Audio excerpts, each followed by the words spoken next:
नमस्कार, मैं हूं दीपाली राणा। आप देख रहे हैं गोल्ड स्पॉट और आज के शो में फोकस करेंगे सोने पर जो गिरावट बनी है। क्या ये खरीदारी का मौका है?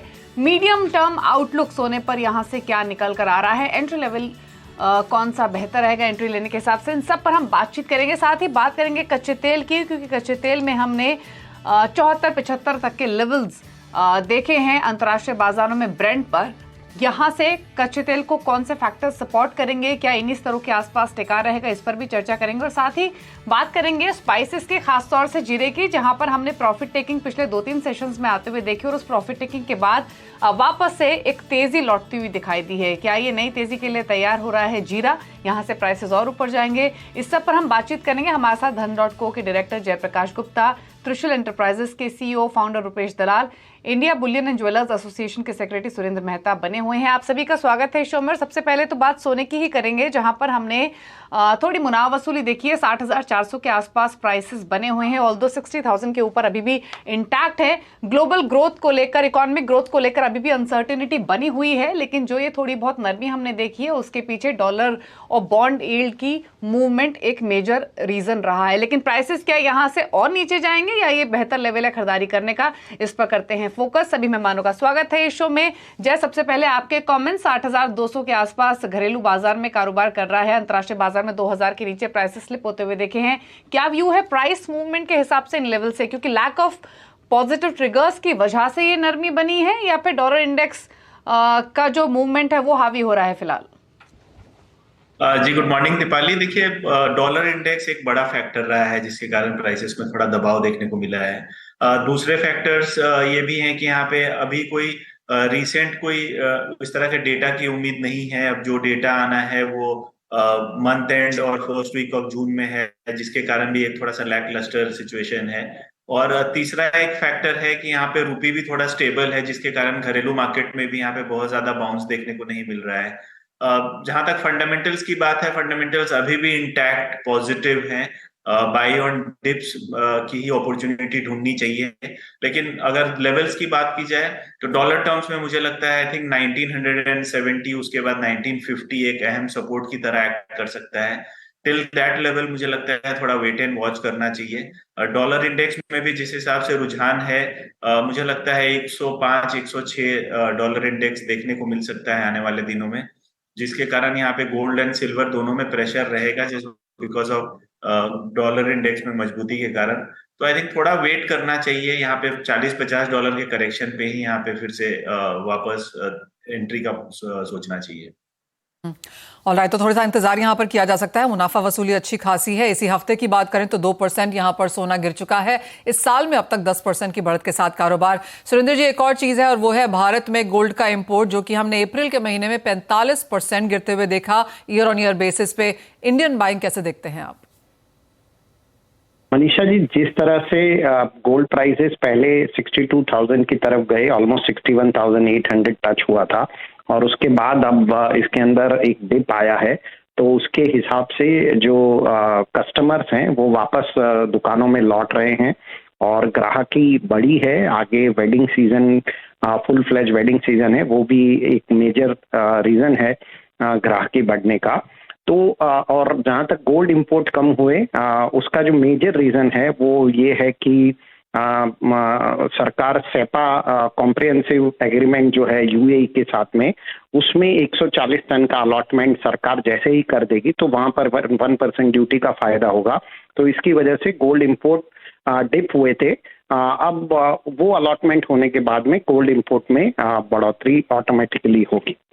सुरेंद्र जी, दूसरी बात ऑफ कोर्स प्राइसेस की है, जहां पर अगर इस साल की अब तक की बात करें तो हमने गोल्ड को 2080 का हाई और 1810 का लो बनाते हुए देखा है। तो क्लियरली ये जो $250 की रेंज ऑलरेडी इस 4 महीने में हम देख चुके हैं, अब एक नियर टर्म रेंज किस तरह से बनेगी? देखिए, यदि आप गोल्ड के टेक्निकल चार्ट को देखें तो लगभग 4 बार गोल्ड $1970 के आसपास पिछले 45 दिनों में आया है। मुझे लगता है कि $1965 एक बहुत ही अहम सपोर्ट है। यदि ये $1965 स्पॉट मार्केट में ये लेवल तोड़ता है तो हमें $1918 तक वहां से बड़ा डिप देखने को मिल सकता है।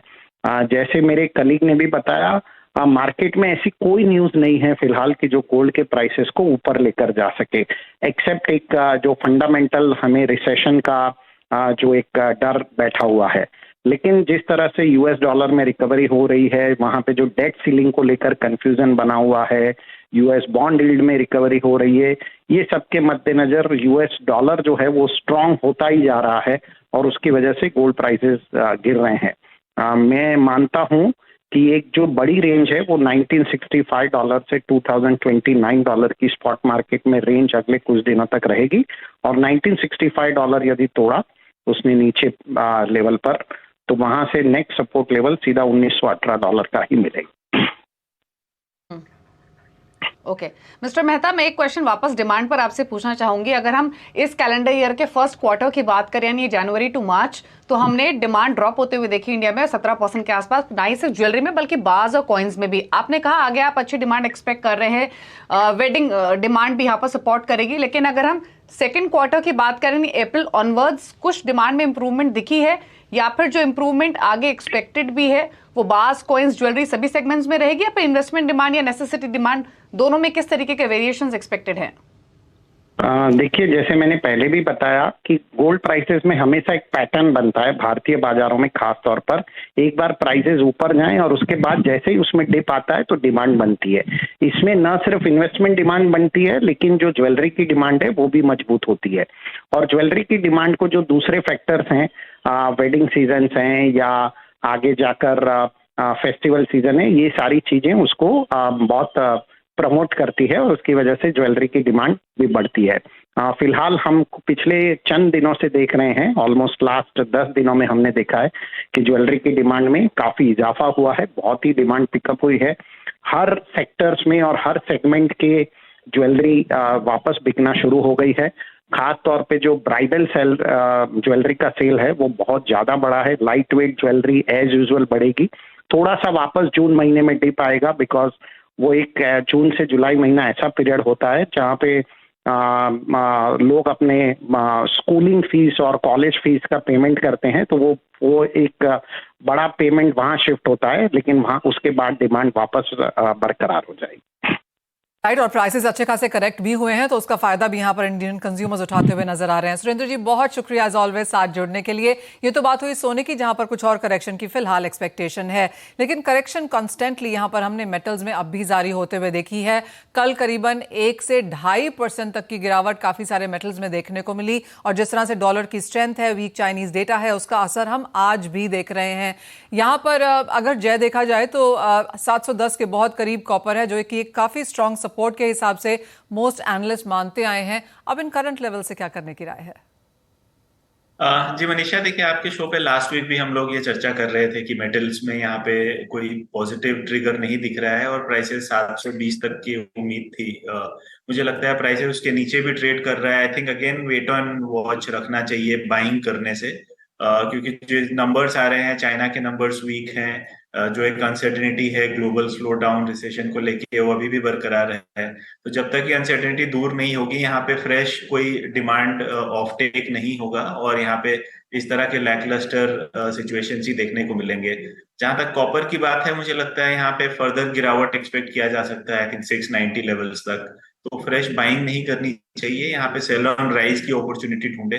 715 716 के आसपास अगर बाउंस देता है, 724 के स्ट्रिक्ट स्टॉप लॉस से बेचा जा सकता है फॉर अ टारगेट ऑफ 690। बाकी बेस मेटल पैक में भी मुझे लगता है थोड़ा सा कॉशियस रहने की जरूरत है, क्योंकि यहाँ पे चांसेस ये लग रहे हैं कि प्राइसेस में आगे आने वाले दिनों में गिरावट बढ़ सकती है। ओके, और इनफैक्ट प्रेशर तो हमने देखा ही है। एक एल्यूमिनियम है जो बाकी बेस मेटल्स के मुकाबले कंपैरेटिवली बेटर रहा है, ऑल्दो ये भी रेंज में ही रहा है और अब अपने सपोर्ट्स के आसपास कर रहा है ट्रेड। लेकिन कॉपर में भी उछाल पर बिकवाली की राय 690 के लेवल्स पर। एनर्जी पैक पर जाएं उससे पहले जाए एक कमेंट आपका सिल्वर पर भी चाहिए, क्योंकि यहाँ पर कंपैरेटिवली गोल्ड के हमने ज्यादा प्रॉफिट टेकिंग देखी है, बेस मेटल्स की गिरावट का भी एक इम्पैक्ट उधर रहा है। क्या व्यू है आपका सिल्वर पर इन लेवल से?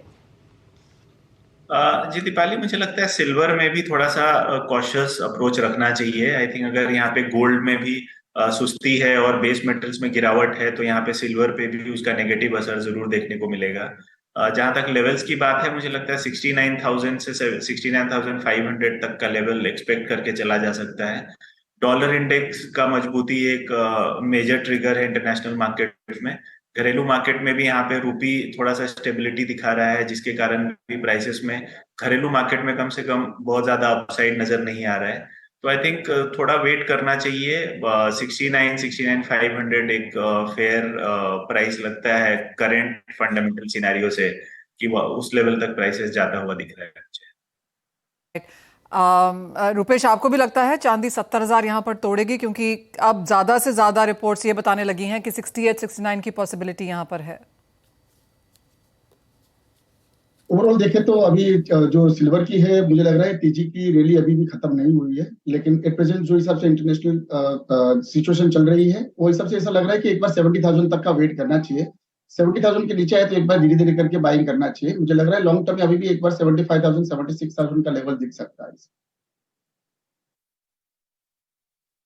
ओके, तो ये रह रही सिल्वर पर 72,400 के लेवल्स फिलहाल देखने को मिल रहे हैं। लेकिन अब बात कर लेते हैं एनर्जी बास्केट की और राय ले लेते हैं कच्चे तेल पर, जहां पर हम ½ % के आसपास की नरमी देख रहे हैं। 5828 इन लेवल्स के आसपास इनफैक्ट सस्टेन करता हुआ दिखाई दे रहा है पिछले कुछ सेशंस में। जय, क्या व्यू इन लेवल से क्रूड पर?